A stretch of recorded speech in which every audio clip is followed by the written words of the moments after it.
During the FBI's 45-year investigation into the D.B. Cooper hijacking, over 1,000 men were investigated as possible suspects. If you were an interesting enough suspect, the FBI would give you your very own case file and assign you a number based on the order in which you were investigated. Some notable suspects and their numbers are Sheridan Peterson, number 112, Jason Langseth, 327, Richard Floyd McCoy Jr., 386, Robert Rackstraw, 933, and Dwayne Weber, 1055. The last two men to be given numbers were Kenny Christensen at 1061 and L.D. Cooper at 1062. Hi folks, it's Ryan Burns, and in my opinion, none of these 1,000+ men were Cooper or had anything to do with the Cooper hijacking, except, maybe, for suspect number 1. We don't know who he was, where he came from, or where he went.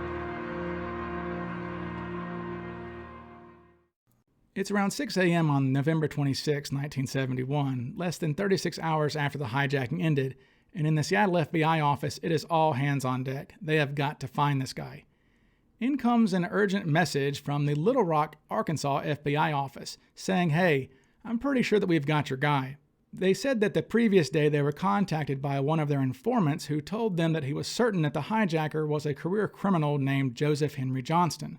Upon investigation into Johnston, these agents discovered that he had recently been put on parole after serving time for an armed robbery up in Ohio. Then, in May 1971, he moves down to West Memphis, Arkansas, and begins taking skydiving lessons at age 48. He also begins to express an interest in hijackings to some of his friends and associates down there. Agents also learn that Johnston is a pilot, though unlicensed, and has been busted many times during the 50s and 60s for flying without a license and flying recklessly. In addition to being a pilot and taking skydiving lessons in his 40s and talking to people about hijackings, they also discover that Johnston had recently bought flight maps for the Seattle and Portland areas. So these agents in Little Rock are understandably excited about this lead. They've got the guy, they think. He sounds pretty good. So they go down to West Memphis, Arkansas to find Johnston or to get some more information on him. They go to the post office to get his address. The post office tells them, "Hey, this guy has been having his mail forwarded ever since September 1st. And just guess where this guy had moved to. That's right, Portland, Oregon. Hearing all this, agents in Seattle are just ecstatic. This has to be their guy. This has to be Cooper. So they put out a full court press to try to find photographs of him to show to the witnesses. They eventually find a couple mugshots, which wasn't hard given that he was a career criminal. They send these mugshots up to Minneapolis to show to the stewardesses. And well, the stewardesses look at the photographs and say, no, not him. This was obviously a bummer for the FBI, but they didn't want to eliminate him just yet, just on the eyewitness failing to identify him. So they keep doing some digging. Eventually, though, they find out some information that forces them to eliminate Johnston as a Cooper suspect. Near the end of the day, after this flurry of activity into Johnston, contacting anybody and everybody about him, they receive a message from the Longview Police Department about 11 o'clock at night saying, "Hey, that guy you're looking for, Joseph Henry Johnston? Yeah, we arrested him on the day of the hijacking, about 2 o'clock in the afternoon, for a DUI. For those of you unfamiliar with your D.B. Cooper hijacking geography, Longview, Washington is only about 10 or 15 miles north of where the FBI believes that D.B. Cooper jumped that night. Pretty interesting coincidence, if it's a coincidence. I'll discuss more of that later. Regardless, the FBI back in 71 definitely had enough to eliminate Joseph Henry Johnston as D.B. Cooper, considering that he was sobering up in a jail cell at the time of the hijacking. However, this is not the last time that he shows up in the investigation. In late December of 71, the police chief of Astoria, Oregon, contacted the FBI saying, "Hey, there's kind of a shady guy down here who is paying all of his bills with 20s. This guy shouldn't have this much wealth.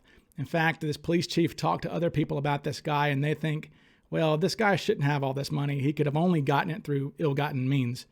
And of course, it's Joseph Henry Johnston. The police chief comes across some of these 20s and sends these up to the FBI in Seattle to check against the serial numbers from the ransom. They don't match. Again, more of that later. But Joseph Henry Johnston's story kind of comes to an end pretty quickly after this. He ends up dying at the age of 49 in May of 72 in Portland, Oregon. I have no idea what kills him. There's no real obituary for him, nothing. So what to think about all of this? I mean, he really does sound like the perfect accomplice. And look at where he's picked up. He's picked up basically in the drop zone at 2:25 in the afternoon. So Cooper is about to take off. Cooper doesn't take off until about almost around 3. So what if he's the guy who dropped Cooper off at the airport? I mean, Cooper buys his ticket around 2 p.m. I suppose if you drop somebody off at Portland, you could be up by Longview in 30 minutes. So maybe what were him and Cooper tying one on at the bar? Was he supposed to be Cooper and got drunk and his accomplice said, screw it, I'll do it? Is that why Cooper seemed to be kind of aware of half the plan? Is that because it was Johnston was supposed to be Cooper? I don't know. I don't know what to think about that. But if he's an accomplice, obviously he's in a jail cell when Cooper jumps out. So that's going to piss Cooper off a lot, right? So there's that. I don't know. There's a lot of coincidences in the Cooper case.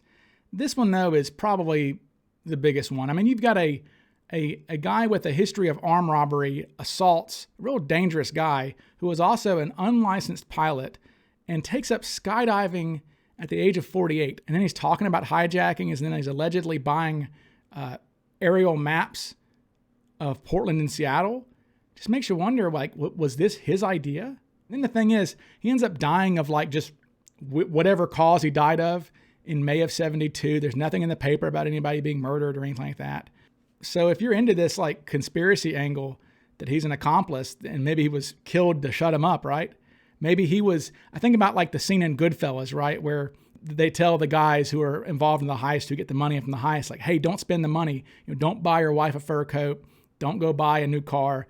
And they end up killing those guys to keep them silent. So maybe he was just being a big spender. Now, I mentioned earlier about how the police chief of Astoria, Oregon, had got some serial numbers, wrote them down of these 20s, and then sent them to the FBI office in Seattle to check against the serial number list.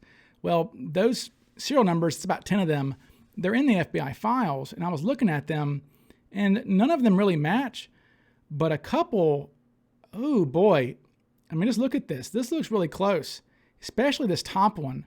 That could definitely be an example of metathesis, where people get numbers or letters backwards, not even dyslexia. They just get them backwards sometimes when they're writing things down or they're overhearing things. So maybe this police chief wrote these numbers backwards, or maybe the person in Seattle who was writing them down wrote them down wrong, or the person who was typing this report up typed them backwards and had a brain fart of some sort. Both of these are really close. And you could also make the argument that maybe these are altered. You can alter the serial numbers of bills. People did that. And, by this point, December of 71, Cooper and his accomplices, if he had any, would have known that there were serial numbers out there. So they would have had to do something to try to get that money off their hands, either by laundering it somehow or by altering serial numbers. If they could do that, Joseph Henry Johnston does have a couple of convictions for forgery, by the way. So you just have to think about, when are there too many coincidences? And yeah, there are coincidences in the Cooper case. There are a lot. But this guy's got coincidences compiling upon coincidences upon coincidences. When is it too much? Anyways, let me know what you guys think. Could this guy have actually been Cooper's accomplice? As I said earlier, there are a lot of names you come across in the FBI files, around 1,000. And my gut tells me that none of those guys were Cooper or were involved in the hijacking, except for maybe this guy. There's something pretty eerie about him. Suspect number 1, Joseph Henry Johnston. Anyways, like and subscribe and all that YouTube-y stuff, and I will talk to you guys again soon. Bye.